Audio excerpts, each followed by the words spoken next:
Hola, ¿cómo les va? Bienvenido al programa El Plumero en el canal de Psicología Integral. Hoy vamos a plumerear un tema que me preocupa mucho y es alienación familiar. Hay distintos tipos de alienación.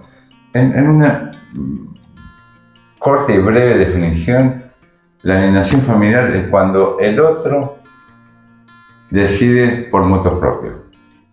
O sea, no comparte una decisión. Punto. Es así. Pero el primero no va a hablar de la parte judicial, ni tecnicismo, no corresponde, ni teoría aún, sino va a hablar de experiencias vivenciales, ¿por qué no? A todos nos habrá pasado una alienación familiar, inclusive intrageneracional, que es cuando se lleva a una persona, por ejemplo, un abuelo, una abuela, tercera y cuarta edad, y que los adultos tienen un costo, pero en definitiva la alienación está puesta en los nietos, que no pueden ver ese abuelo o esa abuela. Bien, hay distintos tipos de alienaciones, que es las separaciones que duelen, pero que se pueden reflexionar, donde no hay un costo tan complicado como es aquella separación que produce un desgarro. Y ahora les voy a mostrar dos objetos simbólicos que son guantes de box, pero no voy a hablar de violencia de género ni violencia física, ¿sí? Pero voy a hablar, sí, tomando este objeto como representación de la violencia subjetiva, aquella violencia silenciosa que produce en el adulto y en el otro o los otros, que son los niños, ¿ok?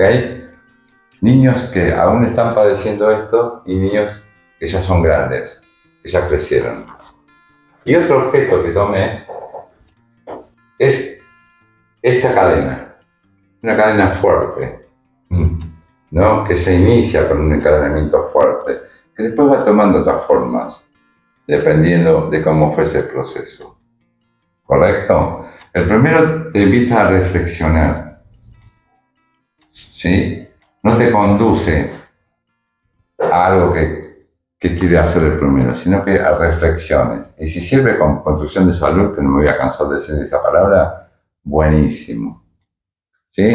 Entonces habíamos hablado de dos tipos de alienaciones, que es la que no duele tanto, la que se puede llegar a un acuerdo, a un conflicto, y lo que no tiene un costo, ese tercero, que son los niños, y también hablamos de la otra, que es un desgarro. Son separaciones que desgarran, ¿no? Donde se decide por los otros, en este caso los niños. Bien, podemos decir que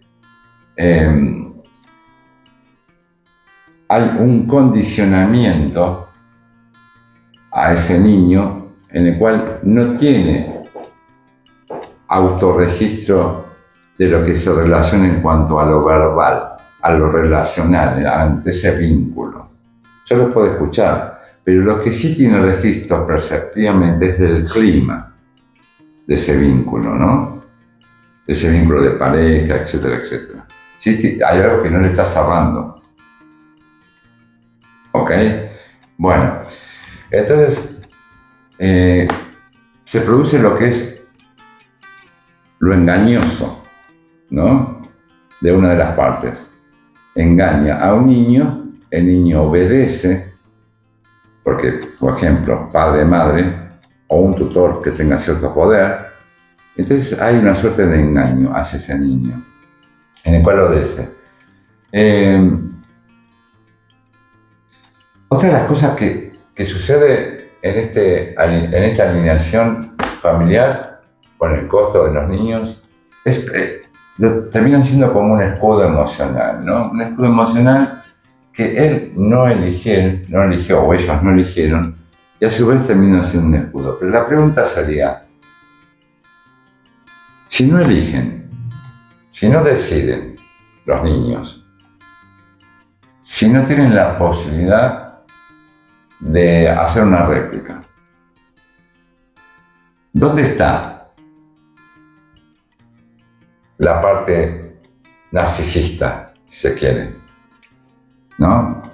No diagnosticada, porque puede haber una tendencia narcisista, inclusive psicopática, si se quiere. Pero, ¿dónde está el tema?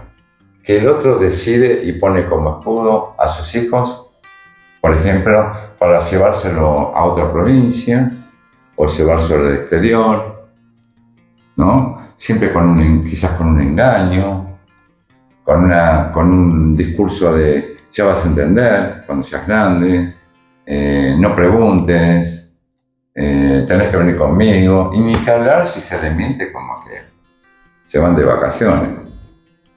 ¿Qué pasa también con el otro progenitor, sea hombre o mujer? Acá no está el desgarro, ¿no? Aquí es donde no se habla. Aquí es donde están los guantes de box que en forma silenciosa golpean al otro que queda varado con una boya en un mar o en un río, sin entender qué pasó. Acá está el tema. Porque ese otro sufre. Al otro le duele, le desgarra.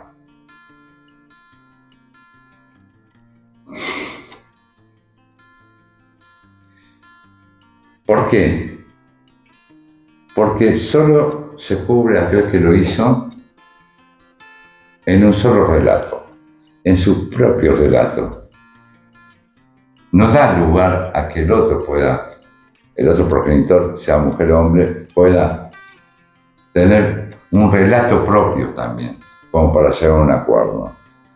Entonces puede ser introspectivo, puede ser organizado, seguramente lo pasarán por sus vivencias, puede ser de un día para otro, puede ser armado.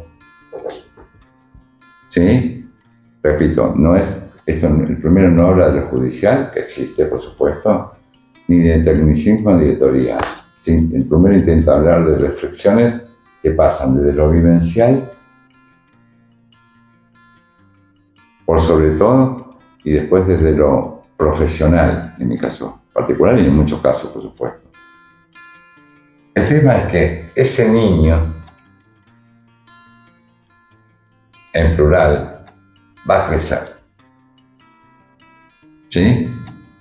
Y cuando crece, puede quedar huellas,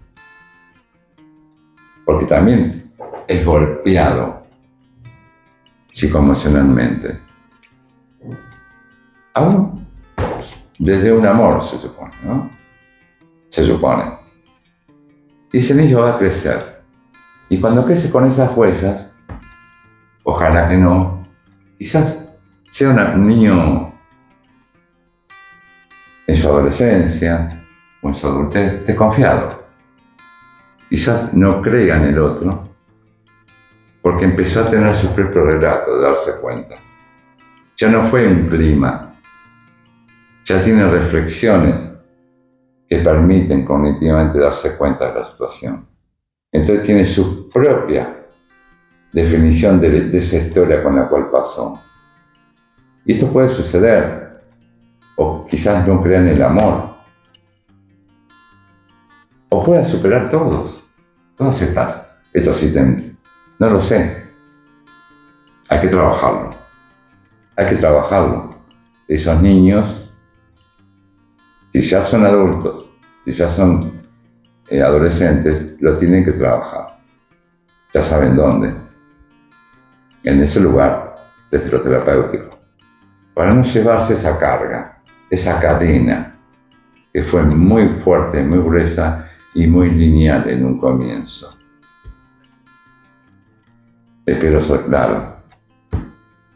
Trabajándose, es muy posible que estas características puedan llegar a mermar. Y es más, puedan llegar a romper esa cadena para hacer su propia cadena, mucho más liviana, mucho más flexible, donde la puedan llevar y no pese tanto. donde los guantes de box no estén dentro de sus características, de sus decisiones en un mañana con otro. Aprender, tener aprendizaje y resiliencia de aquellas cosas que le pasaron trabajándose para no volver a cometerlas con su propia vida. Porque en definitiva, en algún momento van a crecer y van a tener su propia vida. Pero preocupa y ocupa estas situaciones que pasan. Hay casos que son muy conocidos,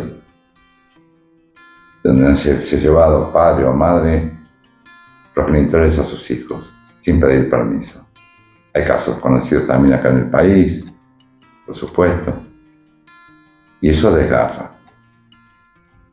Pero todo se va en el tiempo, estoy convencido, todo se va, todo aquel rompecabezas que ese niño, esa niña, no lo percibió como prima, pero no pudo analizarlo, se va acomodando todo lo que se pueda. Es para que lo pienses.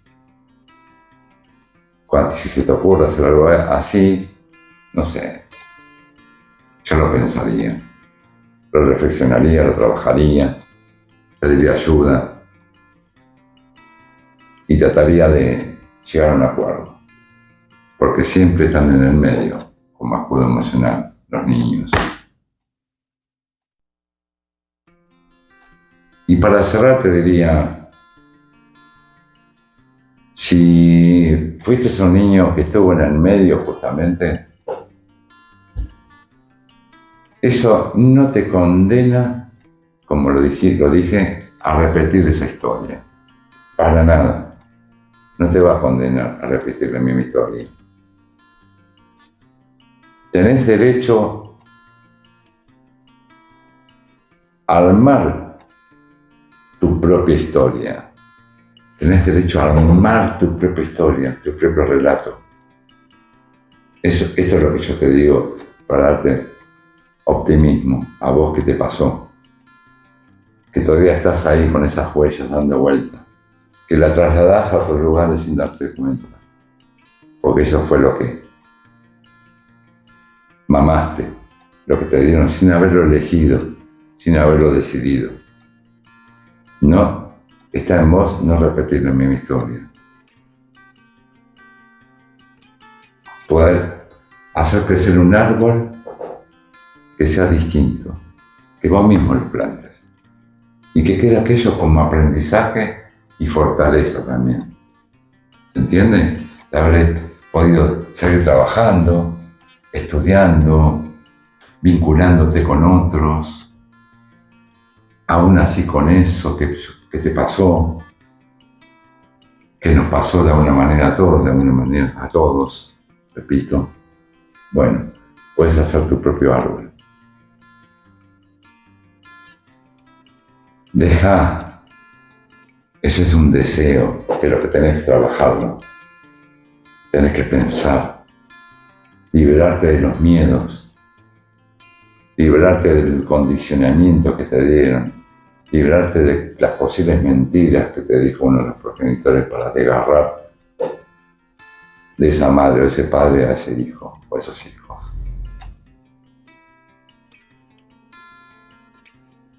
Dejar de cargar con ese conflicto que jamás fue tuyo. Dejar de cargar con ese conflicto que jamás fue tuyo. Dale a trabajarlo, a no tener miedo, a tener buen autorregistro, a reflexionar correctamente y que esto que te pasó sea algo que te vuelva mucho más fuerte, pero que no repita la misma historia. Y como siempre decimos, lo imposible se encuentra en las mentes cómodas. Lo medimos para aquellos que puedan liberarse de ese condicionamiento, de ese engaño y de esa mentira también. Los quiero un montón. Gracias por estar, gracias por bancarme Y ojalá, desde un lugar no juzgable, desde un lugar de reflexión como ese plumero, puedan llevarse algo, aunque sea algo. Nos vemos la próxima y gracias.